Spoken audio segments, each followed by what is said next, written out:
আসসালামু আলাইকুম। বিগত কয়েকদিন যাবৎ আমার ওয়েট লস জার্নিটা ঠিকমতো হচ্ছিল না।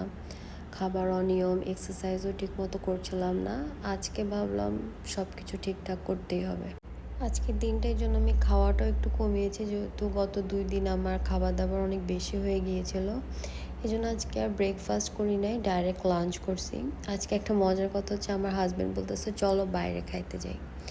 আমি বলছি ভাই মাফও চাই, দোয়াও চাই, আজকে ঠিক মতো মানবো, আজকে কোথাও যাব না। তখনও আমাকে বলতেছে যে মনে হইতেছে এবার ওয়েট কমাই ফেলবা, এবার তুমি একদম ডিটারমাইন্ড, না হলে ঘুরতে যাওয়ার কথা বললে আমি সবসময় এক পায়ে খাড়া সেই মানুষ। আজকে আমি বলছি না না, বাইরে খাওয়া হবে, এই জন্য ঘুরতে যাব না। ইভেন যেহেতু গত কয়েকদিন আমি এক্সারসাইজ করি নাই, আজকে আমি 10,000 স্টেপও কমপ্লিট করলাম। তো আজকের দিনটাতে আমি স্যাটিসফাইড যে সব কিছু ভালো মতো মেনটেন করতে পারছি। কালকে আবার দেখা হবে। আল্লাহ হাফেজ।